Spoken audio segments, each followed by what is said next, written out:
Lors d'une séance de thérapie de couple, ma fiancée a déclaré « Je ne suis plus heureuse depuis des années.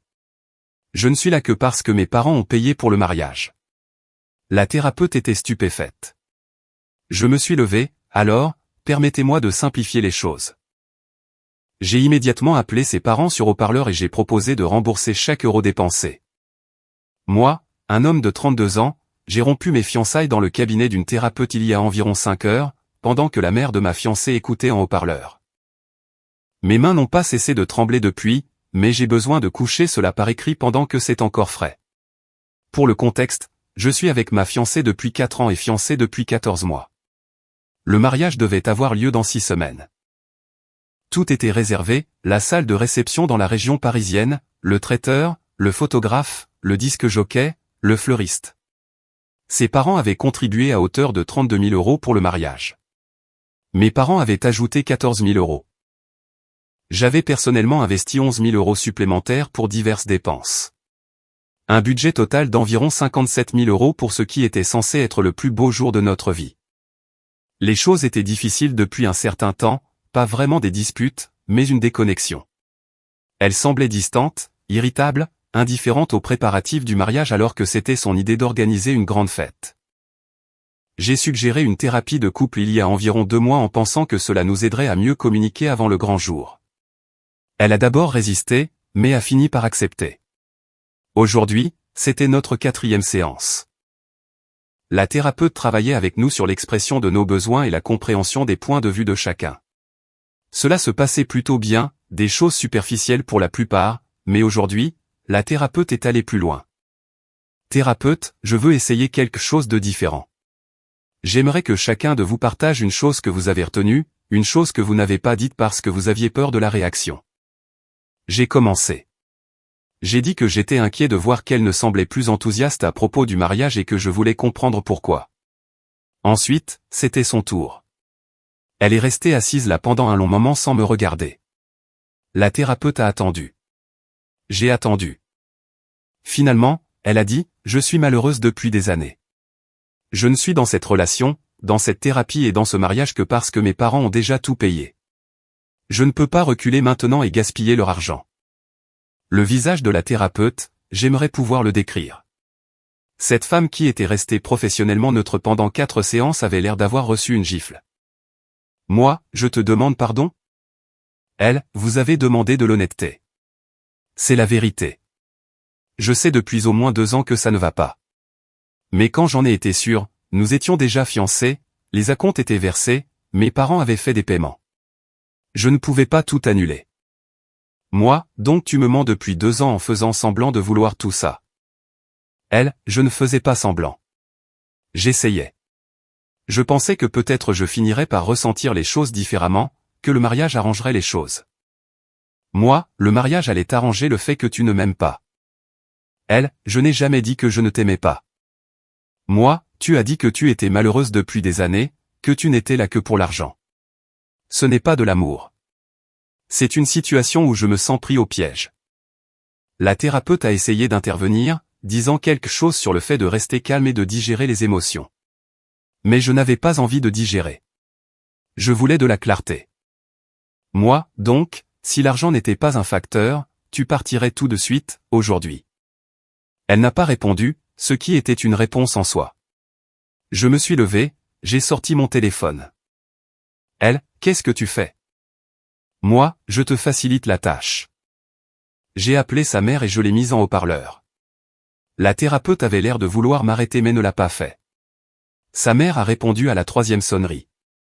Sa mère, allô, tout va bien? Moi, bonjour, je suis ici avec votre fille à notre séance de thérapie. Elle vient de me dire qu'elle ne se marie que parce que vous et son père avaient payé pour cela. Je vous appelle donc pour vous informer que je vous rembourserai personnellement chaque euro que vous avez dépensé, chaque acompte, chaque paiement, absolument tout. Le mariage est annulé. Silence au bout du fil. Ma fiancée me fixait, la bouche ouverte. Sa mère, elle a dit quoi? Moi, elle a dit qu'elle était malheureuse depuis des années et que la seule raison pour laquelle elle n'est pas partie était l'argent que vous avez investi.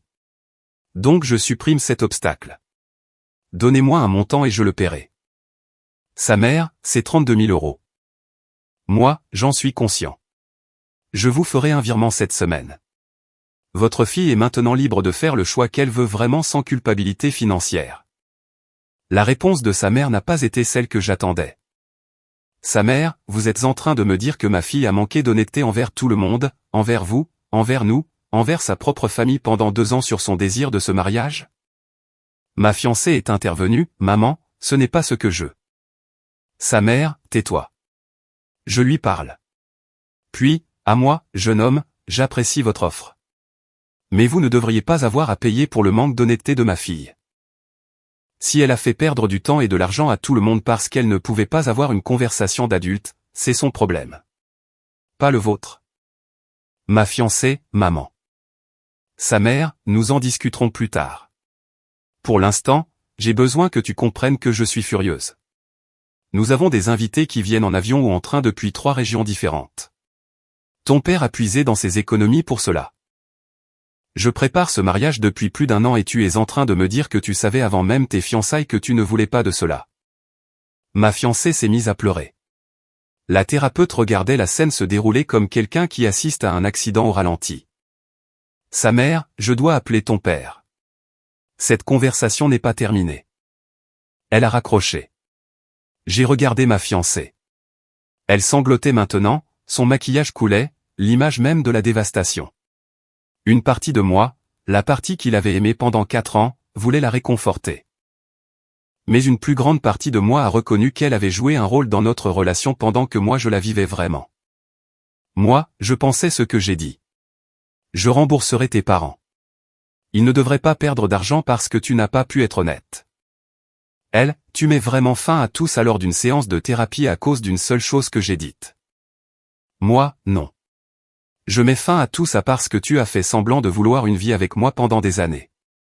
La séance de thérapie est juste le moment où je l'ai découvert. Elle, j'ai dit que j'essayais. Ce n'est pas la même chose que de faire semblant. Moi, tu viens de me dire que la seule raison pour laquelle tu es encore là, c'est l'investissement de tes parents. Ça veut dire que s'ils n'avaient pas payé, tu serais parti. Ça veut dire que chaque je t'aime des 2 dernières années dépendait de 32 000 €. Je vaux plus que ça, ou du moins je devrais. Je suis parti. La thérapeute a dit quelque chose à propos de programmer un suivi, mais je n'écoutais pas. J'ai quitté le cabinet, j'ai pris ma voiture et j'ai conduit jusqu'à un parking quelque part et je suis resté assis là pendant 1 heure, à simplement exister. C'était il y a 5 heures. Mon téléphone n'arrête pas de sonner. Elle appelle, sa sœur appelle, mes parents appellent. Je leur ai envoyé un bref résumé par message. Je n'ai répondu à personne. Je ferai une mise à jour quand j'aurai compris ce qui va suivre. Pour l'instant, j'ai juste besoin d'accepter le fait que tout mon avenir vient de s'évaporer parce que ma fiancée a enfin dit la vérité. Mise à jour 1, 3 jours plus tard. J'ai eu un peu de temps pour digérer et il s'est passé beaucoup de choses depuis la séance de thérapie. Je dois documenter cela car la situation a évolué d'une manière à laquelle je ne m'attendais vraiment pas. Certaines personnes ont pensé que j'avais été trop impulsif, que j'aurais dû continuer la séance et en discuter. Peut-être, mais voici mon point de vue. Elle a eu 2 ans pour en parler. Elle a choisi de ne pas le faire. La séance de thérapie n'était pas un début. C'était une fin qui avait été trop longtemps retardée. Maintenant, pour ce qui s'est passé après la nuit de la séance, j'ai finalement répondu à l'appel de mes parents et je leur ai tout raconté. Ma mère a pleuré. Mon père a dit qu'il valait mieux maintenant qu'après le mariage, ce qui est vrai. Ils ont proposé de m'aider pour tout ce dont j'avais besoin. J'ai également reçu un message du père de mon ex. Juste, pouvons-nous parler demain, d'homme à homme? J'ai accepté de le retrouver dans un café le lendemain matin. Son père est arrivé avec l'air d'avoir vieilli de 10 ans depuis la dernière fois que je l'avais vu. Il s'est assis, n'a rien commandé et est allé droit au but. Son père, ma femme m'a raconté ce qui s'est passé. Je veux que tu saches que je ne suis pas ici pour te demander de reconsidérer la chose. Moi, d'accord. Son père, je suis ici parce que j'ai élevé ma fille pour qu'elle soit meilleure que ça. Ce qu'elle a fait, te faire attendre parce qu'elle ne voulait pas gaspiller notre argent. Ce n'est pas la personne que je croyais qu'elle était et je te dois des excuses au nom de ma famille. Moi, monsieur, vous ne me devez rien. Son père, si, car voici le problème. Nous n'avons pas seulement payé pour un mariage. Nous avons payé pour ce que nous pensions être un avenir pour notre fille, un homme de bien qu'il aimait, une vie stable. Si elle t'a menti, elle nous a menti à nous aussi et ce n'est pas de ta faute. Je ne savais pas quoi dire. Ce n'était pas la conversation à laquelle je m'attendais. Son père, à propos de l'argent. J'apprécie ton offre de nous rembourser mais nous ne l'accepterons pas. Moi, je pensais ce que j'ai dit. Son père, je sais que tu le pensais. Et c'est exactement pour ça que nous ne le prenons pas. Tu es un homme de bien. Tu ne devrais pas avoir à payer 32 000 € parce que ma fille n'a pas pu être honnête. Nous assumerons la perte. Considère que c'est le prix à payer pour découvrir qui elle est vraiment. Moi, je ne sais pas quoi dire. Son père, tu n'as rien à dire. Prends juste soin de toi. Et pour ce que ça vaut, je suis désolé que les choses aient tourné ainsi. Il est parti sans rien commander. Il est juste venu dire ce qu'il avait sur le cœur et s'en est allé. Cette conversation m'a apporté un peu de paix. La réaction de son père, assumer la responsabilité des choix de sa fille, refuser de me laisser porter le fardeau financier, c'était une grâce plus grande que ce que j'attendais de n'importe qui dans cette situation. Mais ensuite est venue sa réaction à elle. Cet après-midi-là, ma fiancée s'est présentée à mon appartement. Je n'aurais pas dû ouvrir la porte, mais les vieilles habitudes ont la vie dure. Elle, nous devons parler. Moi, je pense que nous avons assez parlé. Elle, tu m'as humilié devant la thérapeute, au téléphone avec ma mère. Tu m'as fait passer pour celle qui a tout gâché. Moi, tu m'as dit que tu étais malheureuse depuis des années et que tu n'es restée que pour l'argent. Comment suis-je censé interpréter ça autrement? Elle, j'étais vulnérable. C'est à ça que sert la thérapie. On ne prend pas le moment de vulnérabilité de quelqu'un pour détruire sa vie. Moi, ton moment de vulnérabilité a été d'admettre que tu n'as pas été sincère pendant toutes nos fiançailles. Ce n'est pas de la vulnérabilité. C'est une confession. Elle, je n'ai pas dit que je mentais. Moi, tu as dit que tu savais depuis 2 ans que ça ne collait pas. Il y a 2 ans, tu as dit oui quand je t'ai demandé en mariage. Tu m'as laissé planifier un avenir avec toi. Tu as laissé tes parents dépenser 32 000 €. Tu les as laissé mes parents dépenser 14 000 €. Tu m'as laissé dépenser 11 000 €. Tout en sachant que tu ne voulais pas de cela. Ce n'est pas seulement un manque de sincérité. Elle, c'est tellement typique de toi, tu ramènes tout à l'argent. Moi, c'est toi qui as dit que l'argent était la raison pour laquelle tu es resté. Je ne fais que répondre à tes arguments. Elle n'avait pas de bonne réponse à cela. Au lieu de ça, elle a changé de tactique.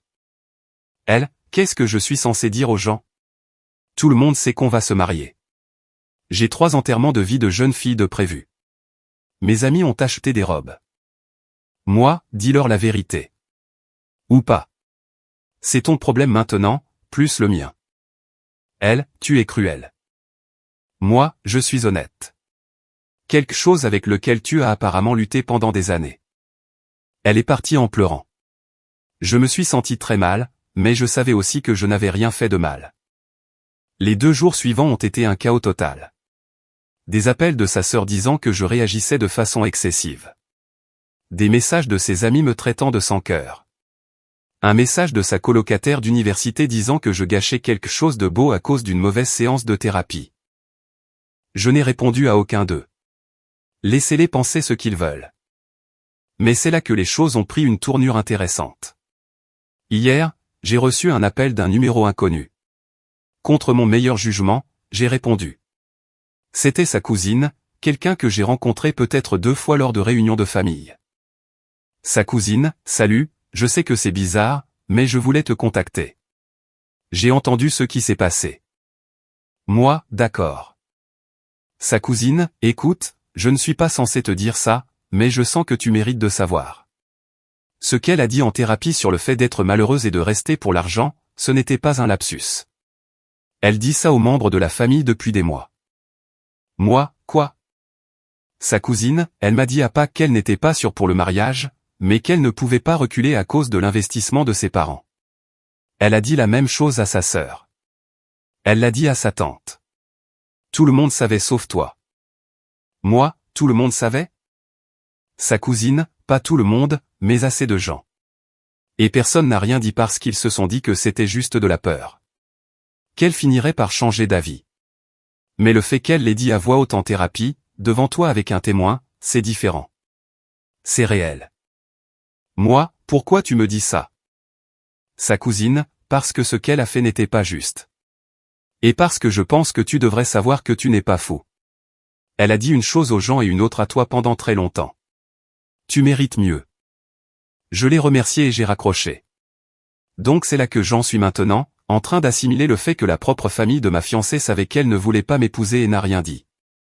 J'assimile le fait que j'ai été la dernière personne à apprendre la vérité sur ma propre relation. D'autres mises à jour sont à venir. Mise à jour 2, 7 jours plus tard. Les choses ont continué à évoluer et je veux partager ce qui s'est passé parce que cette situation est devenue plus compliquée que je ne l'avais prévu. Après avoir appris que plusieurs personnes de sa famille connaissaient ses doutes et n'avaient rien dit, j'ai pris quelques jours pour simplement être en colère. Ce n'est pas productif, mais c'est nécessaire.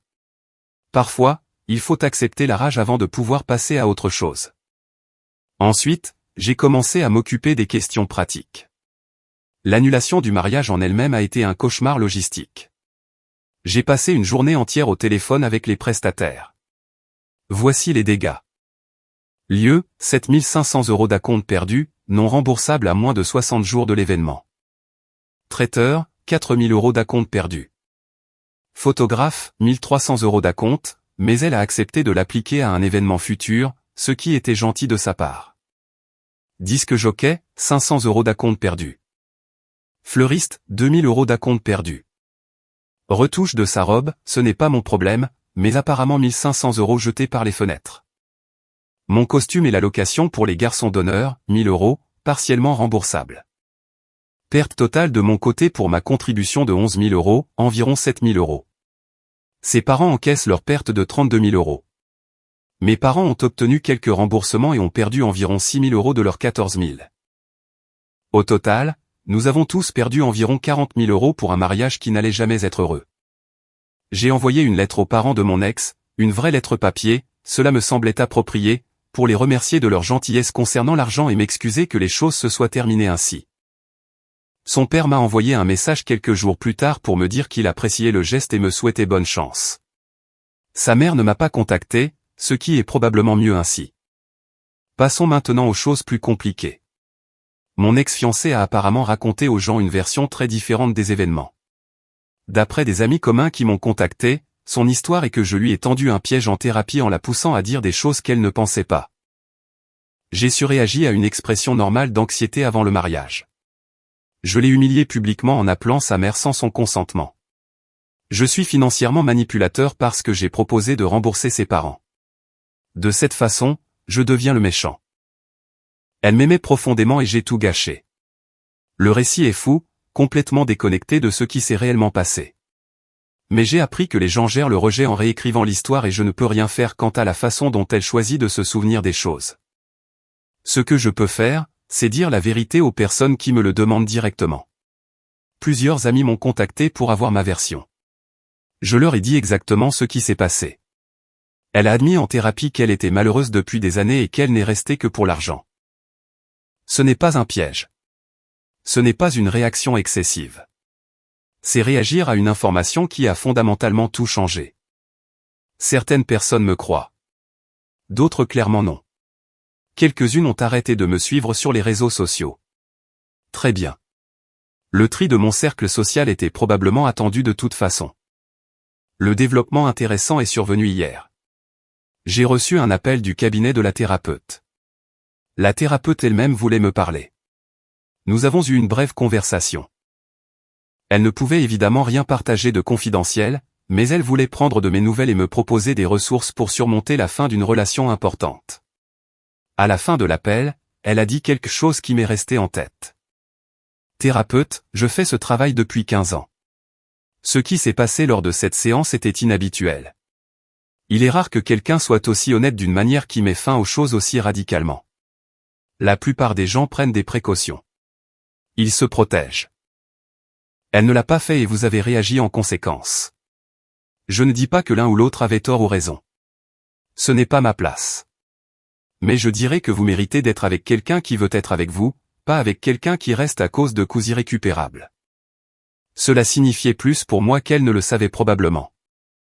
Il s'est passé encore une chose que je veux mentionner. Mon ex a repris contact une fois de plus. Pas en personne cette fois, un long courriel. Je vais résumer les points clés. Elle a reconnu qu'elle aurait pu mieux gérer les choses et aurait dû être honnête plus tôt. Elle a dit qu'elle m'aimait, mais qu'elle était confuse sur ce qu'elle voulait. Elle a mis le fait de ne pas avoir parlé plus tôt sur le compte de la pression de ses parents et des attentes. Elle a demandé s'il y avait une chance que nous puissions en discuter et peut-être trouver un moyen d'avancer. Le courriel se terminait par « Je sais que je t'ai blessé, mais 4 ans, c'est long pour tout jeter. S'il te plaît, réfléchis-y. » J'y ai réfléchi pendant environ 1 heure. J'ai sincèrement envisagé à quoi ressemblerait un moyen d'avancer. Puis je me suis souvenu d'être assis lors de cette séance de thérapie, l'entendant dire que la seule raison de sa présence était l'argent. Je me suis souvenu de la cousine me disant que la famille savait. Je me suis souvenu de 2 ans à avoir l'impression que quelque chose clochait, mais à lui faire confiance quand elle disait que tout allait bien. J'ai répondu par une seule phrase, « Je te souhaite bonne chance, mais il n'y a aucun moyen d'avancer. S'il te plaît, ne me contacte plus. » Elle n'a pas répondu. J'espère qu'elle ne le fera pas. Une dernière mise à jour viendra une fois que toutes les questions pratiques seront réglées. Mise à jour 3, finale, 11 jours plus tard. C'est ma dernière mise à jour. La poussière est retombée. Les annulations sont terminées et je suis prêt à clore ce chapitre. Tout d'abord, le bilan pratique. Tous les contrats avec les prestataires ont été réglés. Le décompte final des pertes, ma contribution personnelle était de 11 000 € et j'ai récupéré environ 4 500 € grâce au remboursement et avoirs. J'ai donc perdu 6 500 €. Mes parents ont perdu environ 6 000 € sur leurs 14 000. Ses parents ont perdu la totalité des 32 000 € car la majeure partie a servi à payer des acomptes non remboursables et la salle. Son père m'a recontacté une dernière fois pour me demander si je voulais répartir les pertes totales de manière plus équitable. J'ai refusé. Pas par méchanceté, je veux juste une rupture nette. Accepter de l'argent de leur part, même offert librement, me donnait l'impression que cela créerait un lien continu que je ne voulais pas. Il a dit qu'il comprenait. Nous nous sommes symboliquement serrés la main par message. C'est probablement la dernière fois que j'entendrai parler de lui. Deuxièmement, les retombées sociales. Mon ex s'est apparemment engagé à fond dans sa version des faits. D'après ce que j'entends dire par des amis d'amis, et quelques aperçus sur les réseaux sociaux avant de tout bloquer, elle s'est positionnée comme la victime d'une situation où elle s'est sentie dépassée. Quelques personnes clés m'ont contacté directement. Sa sœur m'a envoyé un message cinglant pour me dire que j'avais détruit leur famille et volé leur joie. Je n'ai pas répondu. Sa colocataire d'université, l'une de ses demoiselles d'honneur, s'est en fait excusée auprès de moi. Elle a dit qu'elle sentait que quelque chose n'allait pas depuis des mois mais qu'elle ne voulait pas s'en mêler. Je l'ai remercié de m'avoir contacté mais j'ai clairement indiqué que je n'étais pas intéressé à maintenir le moindre lien avec le monde de mon ex. La plupart de nos amis communs ont discrètement choisi leur camp. La répartition est d'environ 60% en ma faveur, à en juger par ceux qui répondent encore à mes messages. C'est mieux que ce que j'espérais, honnêtement. Troisièmement, le développement inattendu. Environ 1 semaine après ma dernière mise à jour, j'ai reçu un message de quelqu'un que je n'attendais pas, le frère de mon ex. Nous nous étions toujours plutôt bien entendus, mais il était resté silencieux pendant toute cette histoire. Son frère, « Salut, j'ai entendu ce qui s'est passé. Désolé de ne pas avoir pris de nouvelles plus tôt. Les choses ont été folles de ce côté-ci. Moi, j'imagine. » Son frère, « Écoute, je ne vais pas défendre ce qu'elle a fait. Entre nous, je pense qu'elle a fait une grave erreur et qu'elle a encore plus mal géré la situation. Mais je connais aussi ma sœur et ce n'est pas un monstre. C'est quelqu'un qui a eu peur et a fait des choix difficiles parce qu'elle ne pouvait pas affronter le fait de décevoir les gens. Moi, j'apprécie que tu dises ça. Mais sa peur de décevoir les gens m'a coûté 2 ans de ma vie et presque 7 000 €. Sans parler de l'argent de tes parents. À un moment donné, les raisons n'ont plus d'importance et les conséquences sont juste des conséquences. Son frère, je sais. Je suppose que je veux juste te dire de ne pas laisser cela te rendre amer. Tu es un homme bien. Ce qu'elle a fait ne te visait pas. Moi, ça visait quoi alors? Son frère, elle. Son incapacité à être honnête. Sa peur de la confrontation. Sa tendance à laisser les choses s'accumuler jusqu'à ce qu'elles explosent. C'est un schéma récurrent chez elle, pour être franc. Tu n'es pas la première personne qu'elle fait attendre parce qu'elle ne peut pas avoir une conversation difficile. Cela m'a frappé d'une manière à laquelle je ne m'attendais pas. Ça ne m'a pas fait me sentir mieux, exactement, mais ça m'a aidé à comprendre que ce n'était pas personnel. Je n'étais pas le seul à être indigne d'honnêteté. C'est juste qu'elle ne fait pas dans l'honnêteté. Et ne le fera probablement jamais. Moi, merci de m'avoir dit ça. Son frère, ouais, prends soin de toi. Quatrièmement, mon propre cheminement. J'ai commencé à consulter un thérapeute. Un autre. Retourner au cabinet de thérapie de couple me semblait trop bizarre. La nouvelle thérapeute m'aide à surmonter non seulement la rupture mais aussi l'aspect trahison de celle-ci. Elle a fait une observation lors de notre deuxième séance qui m'a marqué, vous pleurez de perte. La relation que vous pensiez avoir et l'avenir vers lequel vous vous construisiez. Les deux sont de vraies pertes, même si aucune n'était ce que vous croyez. C'est exactement ça. Je ne suis pas seulement triste que ce soit fini. Je suis triste que ça n'ait jamais été ce que je pensais. Quelques pensées finales. 1. Faites confiance à votre instinct. J'ai senti que quelque chose clochait pendant des mois, peut-être des années. La distance, le manque d'enthousiasme, la façon dont elle esquivait quand j'essayais de parler de notre avenir. J'ai expliqué tout cela par le stress, l'anxiété avant le mariage, les fluctuations normales d'une relation. Ce n'était pas le cas. Quand quelque chose semble anormal, c'est généralement le cas. 2. La thérapie n'est utile que si les gens sont honnêtes. Nous avons fait 4 séances. Dans 3 d'entre elles, elle a joué le rôle de la partenaire engagée. Il a fallu que la thérapeute lui demande spécifiquement de révéler quelque chose qu'elle retenait pour fissurer la façade. Si elle avait été honnête dès la première séance, nous aurions pu mettre fin aux choses plus gracieusement, mais elle ne pouvait pas être honnête avant d'y être spécifiquement invitée et même alors, je pense que cela l'a surprise que les mots sortent. 3. L'argent ne vaut pas votre bonheur. Elle est restée pour 32 000 €. C'est beaucoup, mais ce n'est pas non plus la fin du monde. C'est une voiture. C'est une année de loyer à certains endroits. C'est important, mais on peut s'en remettre. Ce dont on ne se remet pas, ce sont les années de sa vie passée avec quelqu'un qui n'a pas envie d'être là. Elle a fait un mauvais choix. 4. Les opinions des autres ne définissent pas votre réalité. Elle raconte à tout le monde que je suis le méchant. Certaines personnes la croient, mais j'étais dans cette pièce. J'ai entendu ce qu'elle a dit. Je sais ce qui s'est passé. La vérité n'a pas besoin que tout le monde y croie pour rester vraie. 5. Les fins peuvent être des commencements. C'est un cliché, mais c'est un cliché parce que c'est vrai. Il y a 3 semaines, j'étais à 6 semaines d'un mariage qui aurait été une erreur. Maintenant, je suis célibataire, plus léger, et libre de trouver quelqu'un qui veut vraiment construire une vie avec moi. Ce n'est pas rien. Mon appartement est calme maintenant. Ses affaires sont parties. Elle a envoyé sa sœur les récupérer pendant que j'étais au travail, ce qui était très bien. Plus facile comme ça. Les espaces où ses affaires se trouvaient sont vides, mais le vide n'est pas toujours une mauvaise chose. Parfois, le vide est juste de la place pour quelque chose de nouveau. J'ai toujours la bague. Je n'ai pas encore décidé quoi en faire. La vendre, probablement. Elle vaut environ 5 000 €. Ça couvrirait la majeure partie de mes pertes. Ça me semble approprié d'une certaine manière. Transformer le symbole de ce qui était en une valeur pratique pour ce qui va suivre. La date du mariage est dans 4 semaines. J'ai pris ma journée de congé de toute façon. Pas pour faire le deuil, juste pour ne pas être là. Je vais probablement commander à manger et regarder des films. Quelque chose qui ne demande pas de réfléchir. Quelque chose qui n'exige rien de moi émotionnellement. Peut-être que d'ici là, j'arrêterai de vérifier mon téléphone en attendant son message. Peut-être que d'ici là, les matins ne commenceront plus par cette fraction de seconde d'oubli avant que je ne me souvienne. Peut-être que d'ici là, cela ressemblera à quelque chose qui s'est passé au lieu de quelque chose qui est en train de se passer. Commentaire, j'ai été profondément touché par cette histoire et j'ai beaucoup réfléchi à ce qu'elle nous invite à comprendre.